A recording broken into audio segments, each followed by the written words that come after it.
Okay, so House Bill 11 is the new backpack bill. So the backpack bill establishes the Backpack Scholarship Program to provide eligible students with an educational savings account, ESA, beginning 2024-2025 school year. The Treasurer of State will administer this program, qualifies a student for an educational savings account if a student's parent applies to participate. Enrolling in any of the grades K through 12 in a participating non-public school, or if you're receiving home instruction for the equivalent of those grades, you qualify for an educational savings account. The amounts would be $5,500 for grades K through 8 or $7,500 through grades 9 through 12. This would increase in future fiscal years by the same percentage as the statutory statewide average base cost per pupil. Requires the Department of Education to use a state operating fund to meet the program's educational savings account financial obligation, same as other state scholarship programs are funded under current law. Excuses a child from attending school if the child is receiving home instruction, subject areas supervised and directed by the child's parent instead of from a qualified person. If the student enrolls in the district, he or she will be placed in a grade level based on that school's policy if they decide to re-enroll in the district from homeschool. It repeals the Ed Choice and the Cleveland Scholarship Program on July 1st, 2024. These are just definitions, and I'm going to just leave them up here. Every code has a definition of how they define it under law, and these are just definitions. And if you want to pause and read those, you are more than welcome. So House Bill 11 is the new backpack bill. Funding for each education savings account shall be transferred by the Department of Education from the Backpack Scholarship Unit as defined in Section 3317.02 of the revised code, in accordance with Section 3317.022 of the revised code. The Treasurer of State is responsible for administering the program to begin operation by the 2024-2025 school year. Parents shall choose where the child is educated, and the treasurer is responsible for setting up the savings account. What will the treasurer's responsibilities be?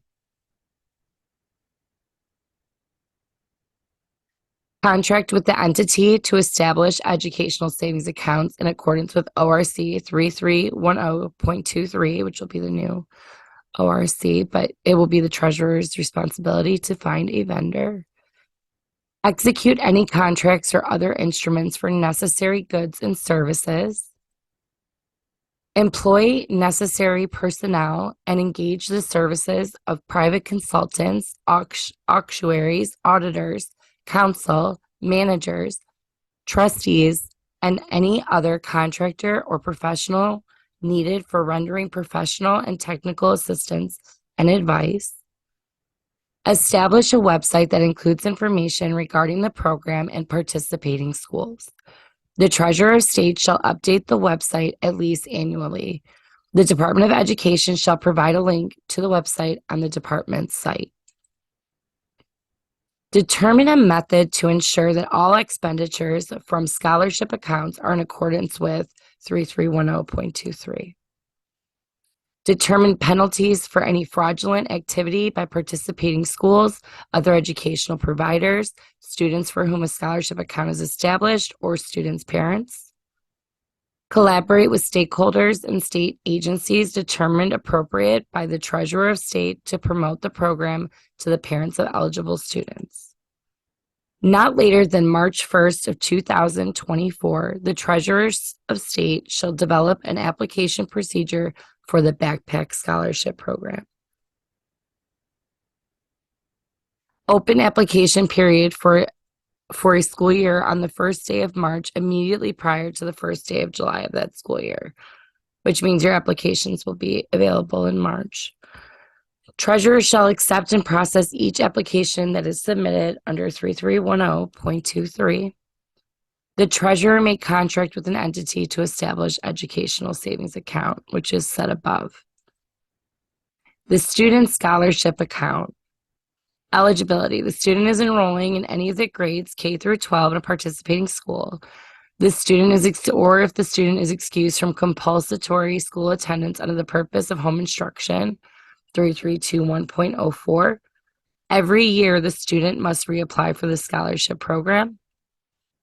This account covers the Autism Scholarship Program established under 3310.41 or the John Peterson Special Needs Scholarship Program established under 3310.51 to 3310.64. Ed Choice Scholarship under 3310.01 to 3310.17 and Pilot Project Scholarship Program established under 3313.974 to .979 may apply for the Educational Savings Account. The original scholarships will expire on July 1st, 2024. So how are they able to use these funds under section 3310.24, which is that ORC I continue to reference? Tuition and fees at a participating school, tuition and fees for a non-public online learning program, tutoring or intervention services by an individual educational facility, provided that the services are not provided by an immediate family member of the student, fees for nationally standardized assessments, advanced placement examinations, and any examinations related to college or university admission, as well as tuition or fees for preparatory courses for those examinations. Tuition and fees for programs of study or the curriculum of courses that lead to an industry-recognized credential that satisfies a workforce need. They'll be able to be used for educational services, including occupational, behavioral, physical, speech, language, and audiology therapies, curriculum, textbooks, instructional materials and supplies, and fees for after-school and summer educational programs. Use of funds continued. The treasurer shall disperse funds directly to approved vendor who provide educational goods or services described in Division A to the student. Treasurer will establish the process to solicit and approve vendors. Participating school that complies with the requirements under ORC 3310.25 shall be considered an approved vendor. The treasurer of state shall disperse funds to reimburse the student's parent for any costs incurred by the parent for educational goods or services described in Division A of this section for that student. Prior to dispersing funds to reimburse a parent, the treasurer of state shall require that the parent provides appropriate documentation as determined by the treasurer of state that the costs incurred by the parent are in accordance with Division A of this section, which means you're going to have to provide a receipt in order to get the funds. Any refund payment of funds shall be returned to a student's scholarship account. No refund shall be made directly to the student or a student's parent. If a student returns to the school district, community school, or STEM school during that school year, scholarship funds shall be sent to the Department of Education, and the department shall distribute to the school district, community school, or STEM school the student is enrolled in. If a parent reapplies to have an account established for the immediately subsequent school year, treasurer must transfer 50% of the balance of funds in the student's old account, and the treasurer shall transfer any other funds remaining in the old account to the general revenue fund. And that is if the parent doesn't reapply and the funds stay in the account. So, except for Division G of this section, a parent does not reapply for a scholarship account. The treasurer of state shall transfer the balance of any funds into the student's old account to the department. The department distributes those funds to school district, community school, or STEM school in which the students enroll in the subsequent year. Funds go to the district if the parent parents disenroll student and return to district, community, or STEM school. So all they're saying there is that if your child goes to a school outside of his district and then returns, those funds will be returned to the district. Section G says, if a student graduates grade 12, the student's parent may request the treasurer to take 50% of what remains in the account and 1, transfer that amount to a scholarship account to a sibling for the following year. 2, use that amount to contribute to a qualified educational savings account established for the student pursuant to 26 USC 529. Any fund remaining after the transfer of those funds, the treasurer will deposit the rest into the state general revenue fund. If a parent does not request the funds to be transferred from the child that graduated, the remaining funds will be transferred into the general revenue fund. So section 3310.25, what does that say?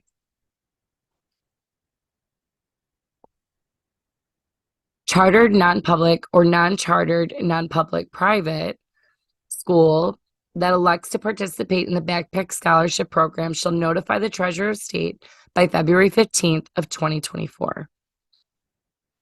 The chartered non-public or non-chartered non-public that elects to participate in the program must 1, administer to all students enrolled in any of the grades 1 through 8 nationally recognized measures of achievement as determined by the school in the subject areas of reading, mathematics, and history at least every other year. 2, all participating non-public schools must report to the treasurer the aggregate results of the measures and assessments administered to the students. 3, the treasurer must publish those results and provide them to the parents of eligible students upon request. The bill prohibits a participating non-public school from charging a student with a family income at or below 200% of the federal poverty level, FPL, a tuition that is greater than the maximum scholarship amount. If the treasurer determines the school has routinely failed to comply with the requirements prescribed for those schools, they can remove a school from the list of participating schools. Schools must follow guidelines to participate, but these schools are autonomous and not an agent of the state or federal government. 1, the treasurer shall not regulate the educational or instructional program of a non-public school or other educational provider that accepts funds under the program. Does not expand the authority of the treasurer to impose on non-public schools any additional requirements beyond those prescribed in this section. Non-public schools that elect to participate in the program shall be given maximum freedom to provide for the educational needs of their students. Nothing in this section affects the State Board of Education's authority to adopt minimum education standards or minimum operating standards under Division D of Section 3310.07 or issue charters pursuant to Section 3310.16 of the Ohio Revised Code. Section 3310.26. The Department of Education may request from any of the following entities the data verification code assigned under Division D2 of 3301.0714 ORC to any student seeking a scholarship account under the program. 1, it has student's resident address. 2, the community school in which the student is enrolled. 3, the independent contractor engaged to create and maintain student data verification code. This authority, which is an exception to the general prohibition against the departments having access to the data verification codes when they could be matched with personally identifiable student data, is limited solely to administering the scholarship programs. School districts and community schools must provide a student's data verification code to the department or the student's parent upon request in a manner specified by the department. If a student will be entering kindergarten and has not yet been assigned a data verification code, The resident school district must assign a code to the student prior to submission. If the district does not assign the code by the date specified by the department must assign the code. Each year, the department must provide school districts with the name and data verification code of each scholarship student living in the district who has been assigned a code by the department. Bill repeals. It repeals the Educational Choice Scholarship Unit after July 1st, 2024. However, for the fiscal year 2025 and each fiscal year thereafter, the department shall not compute and distribute state core foundation funding. The Pilot Project Scholarship Unit after July 1st, 2024. However, for the fiscal year 2025 and each fiscal year thereafter, the department shall not compute and distribute state core foundation funding for the Pilot Project Scholarship Unit. For each student in the funding units enrolled ADM, which is the average daily membership of $5,500 if the student is in grades kindergarten through 8 or the equivalent, or $7,500 if the student is in grades 9 through 12 or the equivalent. The amounts specified in Division A14A of this section apply for the 2024-2025 school year. Those amounts shall increase in future fiscal years by the same percentage that the statewide average base cost per pupil increases in future fiscal years. Now fall under the department regarding compulsory attendance and reporting. A charter non-public school, if the students have educational savings account established under 3310.21 through 0.27 of the revised code.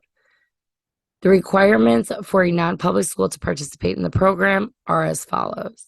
1, they have to notify the treasurer of state annually that the school is electing to participate. 2, they have to follow certain testing requirements. 3, they have to report aggregate results of those tests to the treasurer of state. And 4, they agree to not charge any student whose family income is at or below 200% of the federal poverty guidelines tuition in excess of the student's scholarship amount. The fiscal notes. The state expenditure would increase about $1.13 billion in fiscal year 2025 if all 185,400 newly eligible non-public students take a scholarship under this bill. Likely it will be less due to not everyone qualifying, and for every 1% of newly eligible non-public students that do not participate in program, costs decrease by an estimated $11.3 million annually.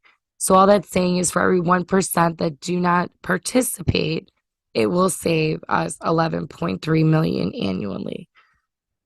This will allocate $5 million to the Treasurer of Ohio to create the system for the backpack bill. They have to do a website, the portal, etc. Transportation costs could slightly increase. However, schools could offer payment in lieu of transportation, which would not be a high cost to the state. So this table is the estimated backpack scholarship cost for non-public and homeschool students, representing the new state responsibility in millions. As you can see, K through 8, potential new accounts, 128,000. That would be a cost of $707.1 million. Grades 9 through 12, 56,831 potential new scholarships at the scholarship amount of $7,500 might cost the state $426.2 million, leaving a total of $1.133.3 billion this could cost, but they say it will be lower because not everyone will qualify. Table 1 is estimated non-public and homeschool students eligible for the scholarship itself. It just gives you the totals. Charter non-public students, K through 12, 90,000. Homeschools, 47,000. Non-chartered non-public, 35,000. JPSN, which is a John Peterson scholarship, is 7,700. Autism scholarships are about 3,800 in the state. And resources. And that is House Bill 11 as it is now in the House. And if you guys have any questions, feel free to reach out to Karen and I. Thank you and stay focused, Ohio.